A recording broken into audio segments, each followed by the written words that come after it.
નમસ્કાર વિદ્યાર્થી મિત્રો, ધોરણ 12 નામાના મૂળ તત્વો ભાગ 2 ડિબેન્ચરની હિસાબી અસરો વિશે આજે આપણે અભ્યાસ કરવાનો છે. પેજ નંબર 67 ઉપર આવી જજો વિદ્યાર્થી મિત્રો. પાંચમો મુદ્દો છે ડિબેન્ચર બહાર પાડવા અંગેની હિસાબી અસરો.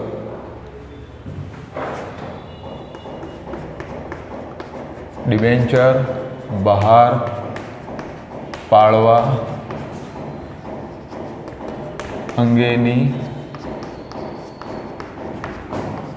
હિસાબી અસરો વિશે આજે આપણે અભ્યાસ કરવાનો છે. સાથે સાથે એક ઉદાહરણ પણ જોઈ લઈશું આપણે. ડિબેન્ચર બહાર પાડવા અંગેની રીતો કે વ્યવહારો તેમજ ખાતાના નામ લખવામાં લગભગ શેર મૂડીને લગતા વ્યવહારો જેવા જ રહે છે. એટલે અગાઉનું જો ચેપ્ટર આપણને વ્યવસ્થિત ફાવી ગયું છે વિદ્યાર્થી મિત્રો, તો એનો અર્થ એ થયો કે ડિબેન્ચરના વ્યવહારોના ચેપ્ટરની અંદર આપણને વાંધો આવશે નહીં, કારણ કે એની હિસાબી અસરો શેર મૂડીના વ્યવહારોની જેમ જ એની આમનોંધ રહેશે. હા, અહીંયા આગળ ઇક્વિટી શેર મૂડી એવો શબ્દ આવશે નહીં, કારણ કે ડિબેન્ચરની ઓળખ જે તે ડિબેન્ચર બહાર પાડ્યો એની ટકાવારીના આધારે એની નોંધ થાય છે, એ રીતે એની ઓળખ થાય છે. જેમ કે ડિબેન્ચર અરજી ખાતું, ડિબેન્ચર મંજૂરી ખાતું, ડિબેન્ચર હપ્તા ખાતું, એ રીતે આપણે એની અસર આપીશું. ડિબેન્ચરની આગળ હંમેશા તેના પરના વ્યાજનો દર દર્શાવવામાં આવે છે. દાખલા તરીકે 9% ડિબેન્ચર, 8% ડિબેન્ચર, 7% ડિબેન્ચર, જે તે એ ટકાવારી એ શું દર્શાવે છે વિદ્યાર્થી મિત્રો? વ્યાજનો, ડિબેન્ચર પરના વ્યાજનો દર દર્શાવે છે. એ રીતે એની ઓળખ થશે. જુદા જુદા સંજોગોમાં ડિબેન્ચર બહાર પાડવા અંગેના કંપનીના ચોપડે નીચે મુજબની હિસાબી નોંધ પસાર કરવામાં આવે છે. 1. જો ડિબેન્ચર મૂળ કિંમતે બહાર પાડવામાં આવે ત્યારે. પહેલું આજે આપણે જોઈશું ડિબેન્ચર. જુદા જુદા કેસમાં આપણે જોઈશું ડિબેન્ચર જ્યારે મૂળ કિંમતે બહાર પાડવામાં આવે ત્યારે. જો શબ્દ યાદ રાખજો, જ્યારે ડિબેન્ચર કેવી રીતે બહાર પાડવામાં આવે છે? મૂળ કિંમતે. ત્યારે હિસાબી ચોપડે એની અસર કઈ રીતે થાય છે એના વિશે આપણે જોઈશું.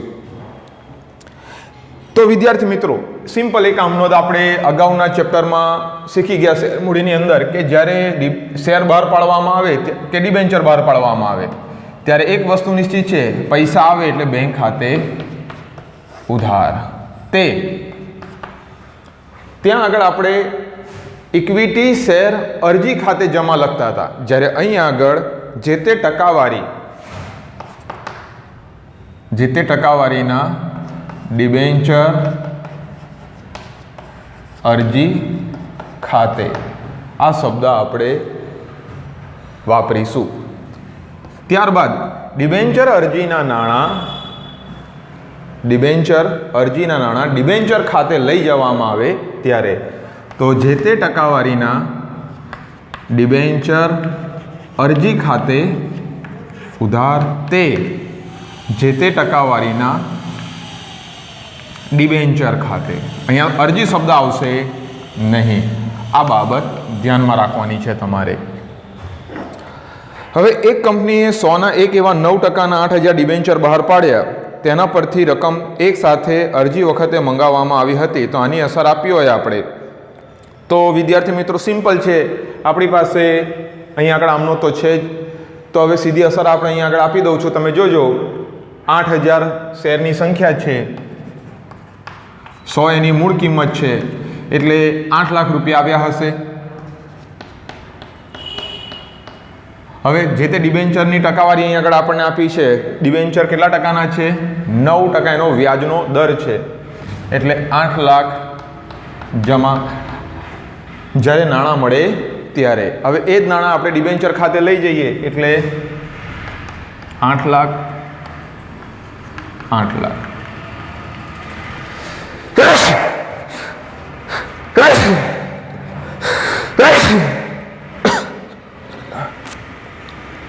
આ રીતે એની હિસાબી અસર આવે. જ્યારે કંપની દ્વારા ડિબેન્ચરની પૂરેપૂરી રકમ અરજી વખતે જ મંગાવવામાં આવે ત્યારે તે રકમ ડિબેન્ચર અરજી અને મંજૂરી ખાતે જમા આપવામાં આવે છે. જુઓ, અહીં આગળ એક શબ્દ શીખવાની છે કે જ્યારે બધા જ નાણાં હપ્તા પ્રમાણે નહીં પરંતુ એક જ સમય મંગાવી લેવામાં આવે ત્યારે વિદ્યાર્થી મિત્રો યાદ રાખજો, અરજી અને મંજૂરી શબ્દ લખવાનો છે, કારણ કે હપ્તા પ્રમાણે મંગાવવામાં આવ્યા નથી. એકી સાથે બધી રકમ મંગાવવામાં આવે ત્યારે અરજી અને મંજૂરી ખાતે, એ જ રીતે અહીંયા શબ્દ આવશે અરજી અને મંજૂરી ખાતે. આ બાબત યાદ રાખજો. જ્યારે ડિબેન્ચર પર હપ્તેથી નાણાં મંગાવવામાં આવે ત્યારે તેની અસરો કઈ રીતે આપીશું? તો અગાઉના ચેપ્ટરની અંદર આપણે શીખી ગયા કે જ્યારે શેર બહાર પાડવામાં આવતા ત્યારે અમુક રકમ અરજી સમયે મંગાવવામાં આવતી, અમુક મંજૂરી સમયે, અમુક પ્રથમ હપ્તા વખતે, અમુક આખરી હપ્તા સમયે. તો એ રીતે પણ ડિબેન્ચર બહાર પાડી શકાય છે. એની હિસાબી અસરો કેવી રીતે અપાય એના વિશે અહીં આગળ આપણને પેજ નંબર 68 ઉપર અને 69 ઉપર આપવામાં આવ્યું છે. હું અહીંયા માત્ર તમને હપ્તા પ્રમાણેની અસરો સમજાવી દઉં છું, ત્યારબાદ આપણે ઉદાહરણ નંબર 1 લઈએ, એની અંદર બધી જ બાબતો સમાવી જશે. તો વિદ્યાર્થી મિત્રો, અહીં આગળ આપણે જરાક બોર્ડને હું રબ કરી દઉં તો જેથી કરીને તમને ખ્યાલ આવે.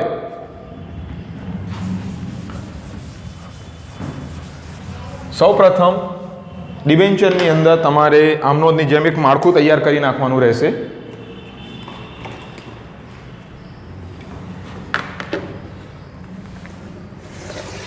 તારીખ, ત્યારબાદ ખાતા વહી પાના નંબર, ઉધાર, જમા. ત્યારબાદ અહીંયા જગ્યા નથી એટલા માટે હું બીજા ખાના ડ્રો કરું છું.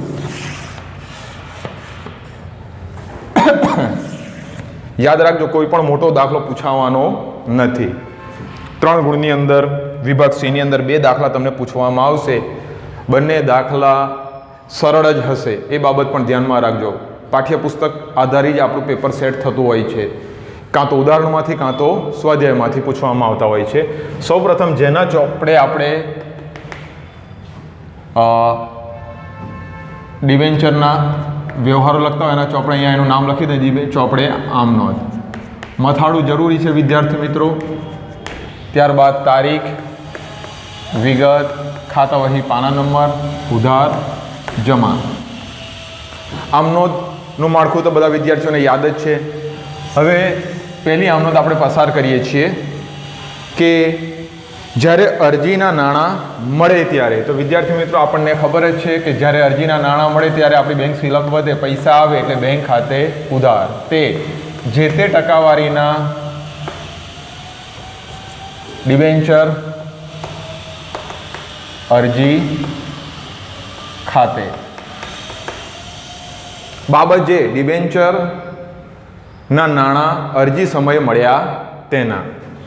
નંબર 2, જ્યારે ડિબેન્ચર અરજીના નાણાં ડિબેન્ચર ખાતે લઈ જવામાં આવે ત્યારે જે તે ટકાવારીના ડિબેન્ચર અરજી ખાતે ઉધાર.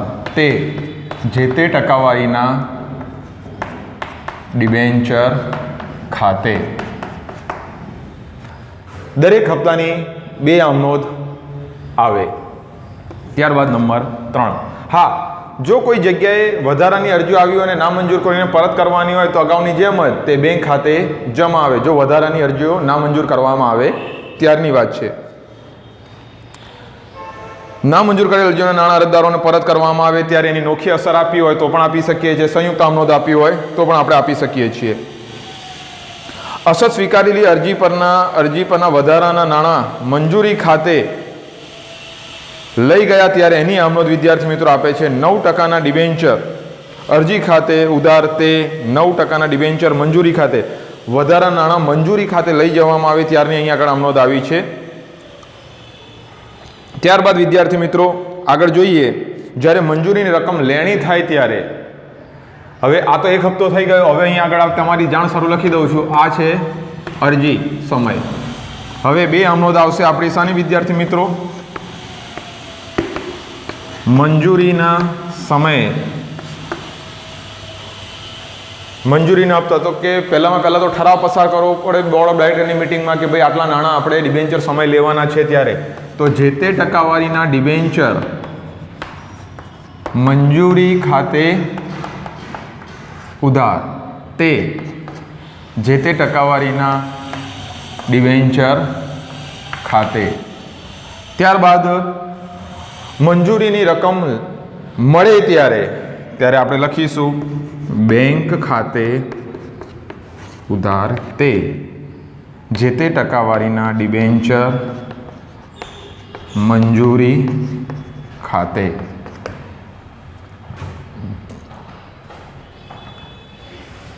ત્યારબાદ વિદ્યાર્થી મિત્રો આપણે આગળ જોઈએ. જ્યારે હપ્તા પરની રકમ મંગાવવામાં આવે ત્યારે, એટલે કે છેલ્લો હપ્તો હોય કે પ્રથમ હપ્તો હોય કે આખરી હપ્તો હોય, તેનું લેણું થાય ત્યારે, તો અહીં આગળ લખી દઉં છું નંબર 6, નંબર 5, જે તે ટકાવારીના ડિબેન્ચર આખરી હપ્તા ખાતે ઉધાર ઠરાવ પસાર કરવામાં આવે તે જે તે ટકાવારીના ડિબેન્ચર ખાતે. અને નંબર 6, જ્યારે આખરી હપ્તાની રકમ મળે ત્યારે બેંક ખાતે ઉધાર તે જે તે ટકાવારીના ડિબેન્ચર આખરી હપ્તા ખાતે. આ રીતેની આમનોંધ આવશે. તો આપણે જોઈ શકીએ છીએ કે આ રીતે આમનોંધ આવે. હવે આના ઉપરથી એક આપણે દાખલો ગણીએ. આ જે બે તમને દેખાય છે વિદ્યાર્થી મિત્રો, એ સાની આમનોંધ છે. અહીંયા આગળ તમારી જાણ સારું લખી દો, આખરી હપ્તા સમયે. હવે આપણે આના પરથી એક ઉદાહરણ પેજ નંબર 59 ઉપર આપવામાં આવ્યું છે. અશોક મિલ્સ લિમિટેડ 100ના એક એવા 8000 ડિબેન્ચર જાહેર જનતા માટે બહાર પાડ્યા. ડિબેન્ચર પર વાર્ષિક 8% લેખે વ્યાજ આપવાનું છે. વાર્ષિક ડિબેન્ચર દીઠ નીચે મુજબ નાણાં મંગાવવામાં આવ્યા હતા. તો અહીં આગળ તમારી જાણ સારું લખી દઉં, 8000ના કુલ ડિબેન્ચર છે. ડિબેન્ચરની સંખ્યા ગુણ્યા 100નો એક ડિબેન્ચરનો ભાવ કેટલો છે? 100. હવે અહીં આગળ અરજી સમય, પછી છે મંજૂરી સમય અને આખરી હપ્તા સમય. 3 હપ્તામાં રકમ મંગાવવામાં આવી હતી. અરજી સમયે 30, પછી 40 અને 30. આ રીતે હપ્તા મંગાવવામાં આવ્યા છે. એટલે આપણે સમજી શકીએ છીએ કે કુલ 100 થઈ ગયા. કારણ કે આપણે અત્યારે કયા દાખલા શીખી રહ્યા છે? મૂળ કિંમતે જ્યારે બહાર પાડ્યા હોય ત્યારે. તો અહીંયા અશોક મિલ્સ લિમિટેડના ચોપડે એવું લખી નાખીએ આપણે, અશોક મિલ્સ લિમિટેડના ચોપડે ડિબેન્ચરના વ્યવહારોની આમનોંધ. કંપનીને 10,000 ડિબેન્ચર અરજીઓ મળી હતી. જો આપણે કેટલા પાડ્યા છે વિદ્યાર્થી મિત્રો? 8,000 શેર બહાર પાડ્યા, ડિબેન્ચર બહાર પાડ્યા છે, પણ અરજીઓ કેટલી વધુ મળી? 10,000 મળી. એટલે 2,000 વધુ મળી હોય તો સ્વાભાવિક છે આપણે વધારાની અરજીઓ નામંજૂર કરીને જે તે અરજદારોને આપણે પરત કરવી પડે. કારણ કે આપણે જેટલા બહાર પાડ્યા એટલા જ મંજૂર કરી શકીએ. 8,000 ડિબેન્ચર મંજૂર કરી, વધારાના ડિબેન્ચર અરજીઓ નામંજૂર કરી અરજદારોને નાણાં પરત કર્યા. ડિબેન્ચર પર મંગાવેલ મંજૂરી અને હપ્તાની રકમ પૂરેપૂરી મળી ગઈ હતી સમયસર. કોઈ બાકી હપ્તો છે નહીં.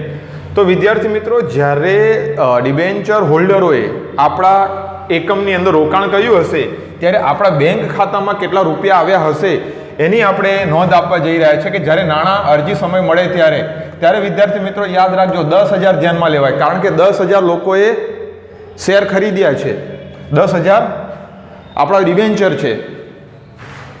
આપણે તો 8,000 જ મંજૂર કરી શકીએ, એટલે 8 લાખ આવ્યા હશે એમ સમજીએ આપણે.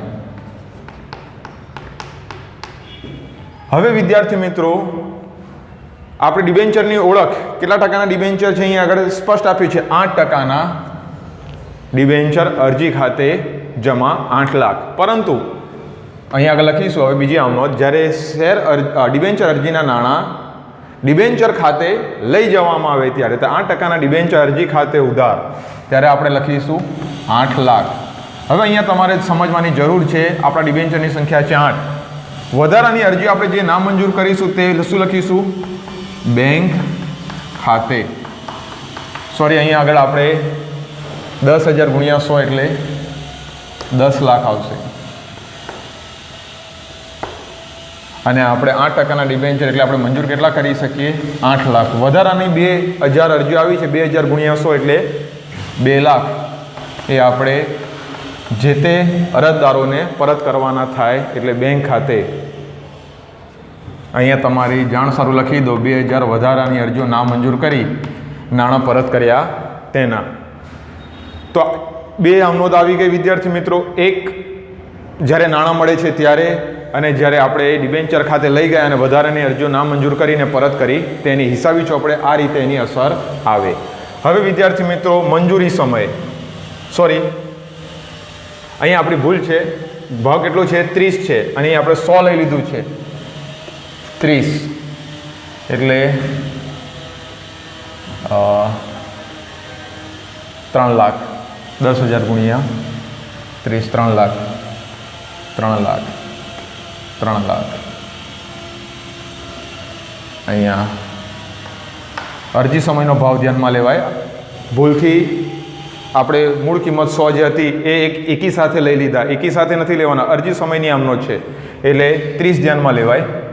ખાલી 60,000 અને અહીં આગળ 8,000 ગુણ્યા 30, 48 ને 24, 2,40,000.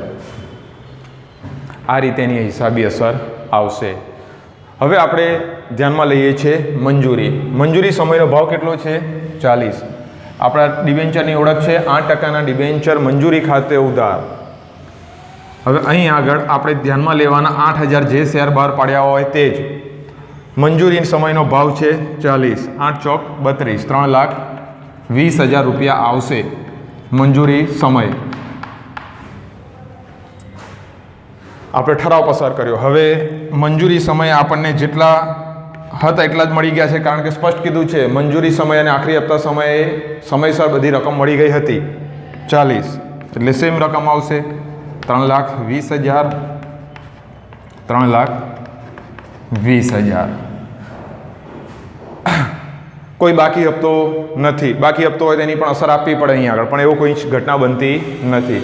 હવે આખરી હપ્તા સમયે ભાવ છે કેટલો વિદ્યાર્થી મિત્રો 30, એટલે અહીં આગળ લખીશું 8,000 ગુણ્યા 30, 48 ને 24, 2,40,000. 8% ડિબેન્ચર, 8% ડિબેન્ચર આખરી હપ્તા ખાતે ઉધાર, તે 8% ડિબેન્ચર ખાતે અરજી આખરી હપ્તાની રકમ ડિબેન્ચર ખાતે લઈ ગયા તેના.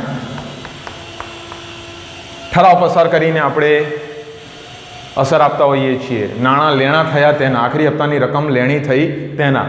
હવે ખરેખર જ્યારે રકમ મળે છે આપણને ત્યારે હિસાબી અસર કઈ રીતે અપાય, તો આપણે જાણીએ છીએ 8,000 શેર કુલ શેર છે અને આખરી હપ્તાની રકમ છે 30. એ રકમ આપણને સમયસર મળી ગઈ હતી એટલે બેંકની શિલક આપણી વધે 2,40,000 અને અહીં આગળ 2,40,000. હવે તમે વિદ્યાર્થી મિત્રો આપણે જોઈએ તો ડિબેન્ચર 2,40,000, 3,20,000 અને 2,40,000.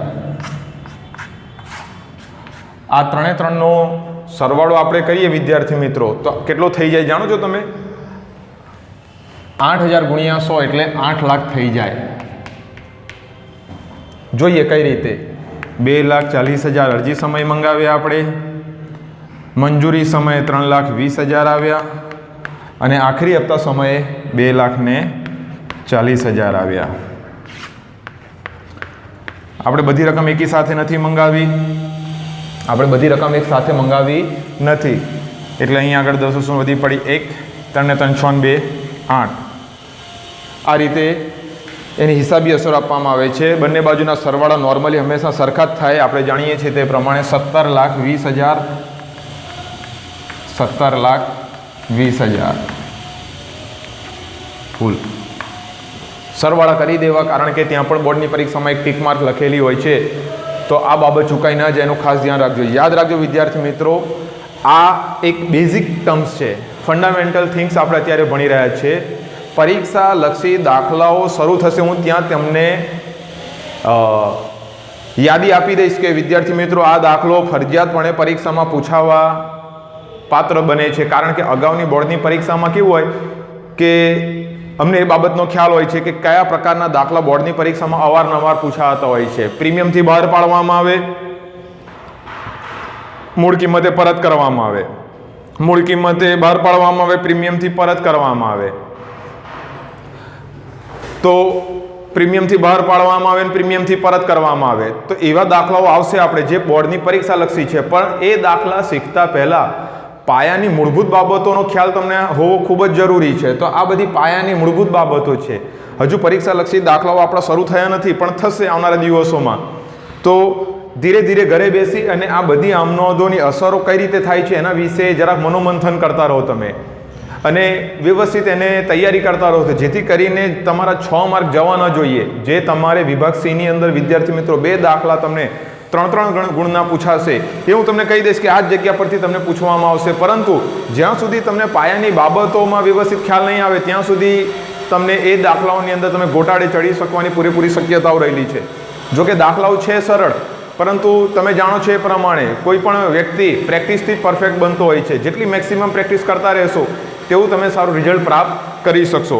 આજના માટે અહીંયા આટલું પૂરતું રાખીએ છીએ. હવે પછીના નેક્સ્ટ વિડીયોની અંદર હવે પછીના ઉદાહરણો આપણે જોઈશું. Have a nice day.